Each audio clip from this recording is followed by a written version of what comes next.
suis presque habillé de circonstance pour la thématique de la vidéo du jour, tiens.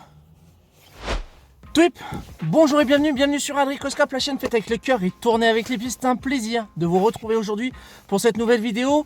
Vidéo consacrée aujourd'hui à une expérience de visionnage. Comme vous l'avez vu probablement dans le titre, on va parler de la dernière production Netflix qui est plutôt pas mal, à savoir La Petite Nemo et le Monde des Rêves avec Jason Momoa dans le rôle titre. Alors, en guise d'introduction, tout d'abord, je tiens à préciser que La Petite Nemo et le Monde des Rêves m'avaient déjà interpellé, déjà au niveau de l'interface de la plateforme de streaming, par les quelques images qui popaient à droite à gauche. Je me suis bien évidemment gardé de creuser un petit peu plus avec des éventuelles bandes annonces ou autres pour vraiment avoir un effet de surprise maximum. Mais surtout, le titre en fait m'évoquait une BD que je n'ai toujours hélas pas lue à l'heure actuelle, et que j'ai cherché par la suite sur internet après avoir visionné le film. Et il s'avère qu'effectivement La Petite Nemo et le Monde des Rêves est une adaptation d'un recueil, d'une anthologie en fait, un recueil de strips qui était proposé dans un périodique qui s'appelait Little Nemo in Slumberland. Le principe était assez simple, c'était à chaque fois des gags assez onirique, assez what the fuck, clairement, qui se terminait, qui se concluait toujours par le petit garçon qui se réveillait dans le lit, alors soit encore dans son lit, soit tombé du lit par terre avec les draps en cascade pour l'effet un petit peu comique. Voilà. Donc ça, c'était le postulat de départ de Little Nemo in Slumberland. Donc le gosse se surprenait à rêver de montgolfières en forme de hot dog, etc. etc. C'est quelque chose d'assez ancien, hein. Ça se passait à l'époque, je crois, de la parution pendant l'entre-deux-guerres, si je ne dis pas de bêtises. Et là, pour les besoins du film, ils ont réactualisé le propos, ils ont développé, ils ont creusé un petit peu plus. Et ben, j'ai plutôt bien aimé.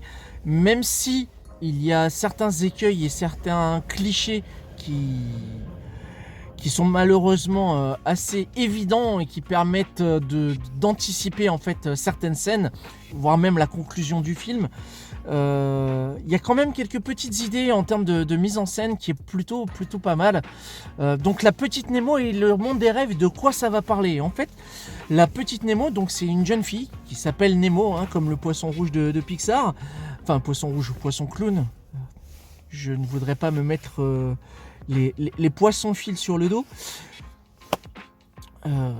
Donc La Petite Nemo, fille d'un gardien de phare interprété par Kyle Chandler. Alors, rien à voir avec le personnage de Friends. Kyle Chandler, c'est l'acteur qui jouait Gary Hobson dans la série Demain à la Une. Pour celles et ceux qui se souviennent de cette série, que vous avez pu retrouver dernièrement dans le film King Kong, d'ailleurs, de Peter Jackson. Et c'est un acteur que j'apprécie beaucoup. Je trouve que déjà, il passe super bien l'image. Il a toujours des rôles assez...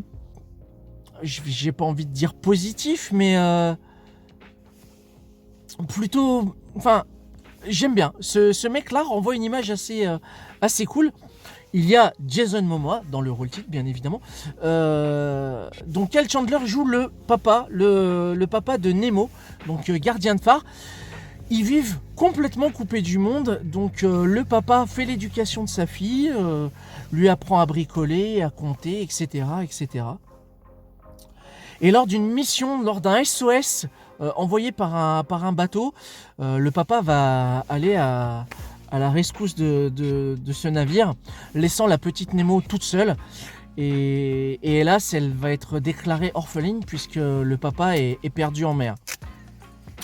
Sauf que la petite Nemo a été abreuvée par les très nombreuses histoires que son papa avait pour habitude de lui raconter le soir avant de s'endormir.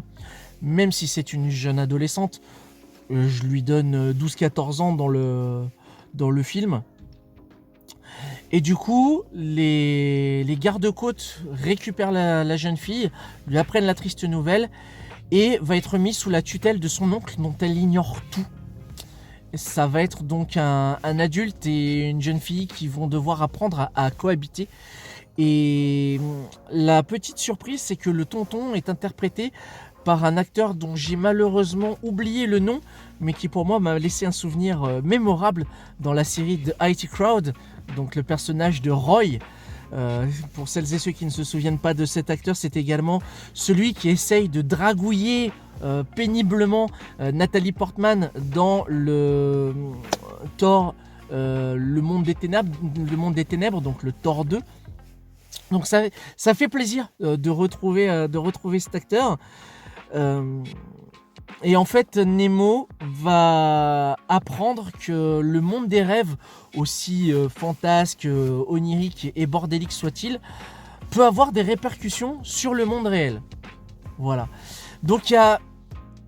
Et en termes de mise en scène, justement, c'est ça qui est assez malin, c'est que il y a ce côté un petit peu labyrinthe de Pan. On ne sait pas si c'est totalement rêvé, est-ce que c'est totalement réel. Il y a quelque chose d'assez brumeux, d'assez flou là-dessus.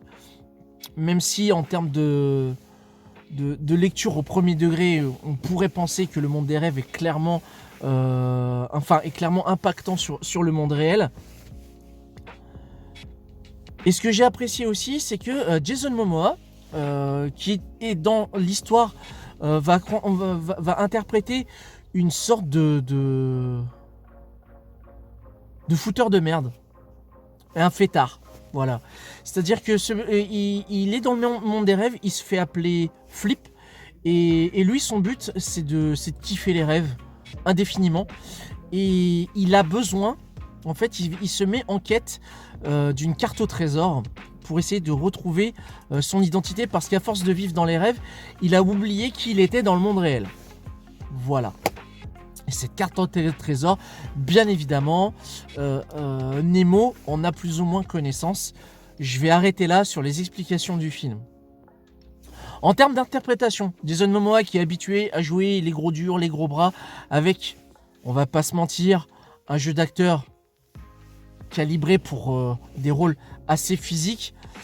Là, il m'a fait l'effet d'un mélange entre Beetlejuice et Jim Carrey. Le talent bien en dessous par contre. Jim Carrey reste quand même un grand cador là, dans ce domaine-là.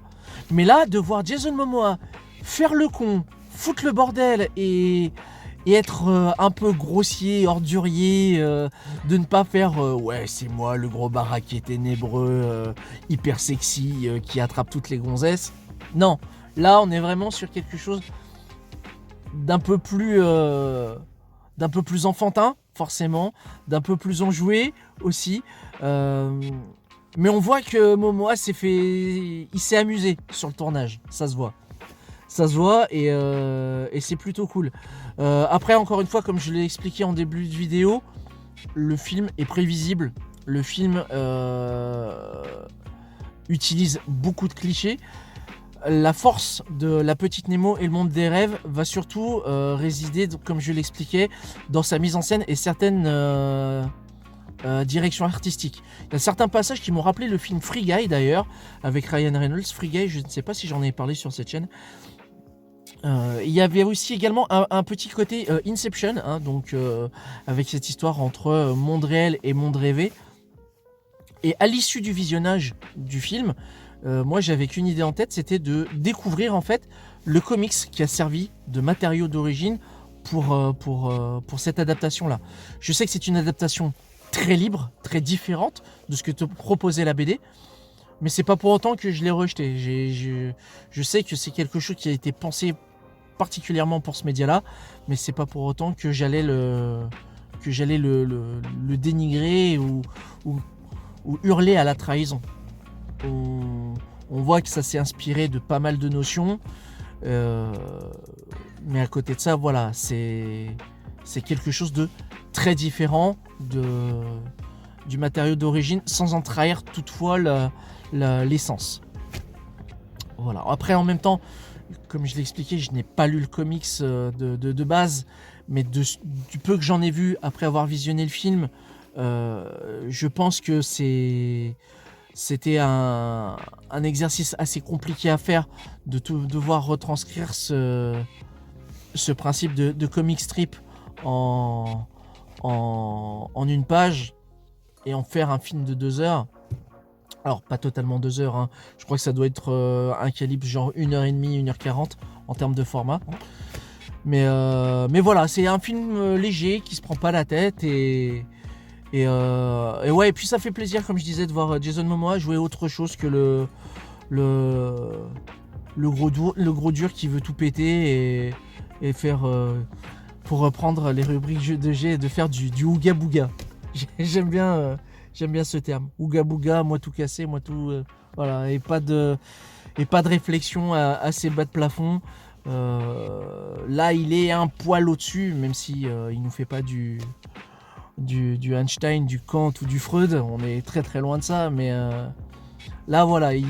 Vraiment, j'ai eu cette impression de voir un mélange entre The Mask et Beetlejuice en termes de folie et de côté un peu, ce côté un peu fêtard cradingue. Voilà, c'était plutôt cool.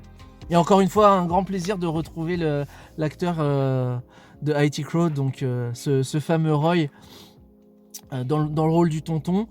Et voilà, après, à voir si ils veulent pousser pour faire un 2, j'espère pas. Il y a des petites portes ouvertes qui sont laissées quand même.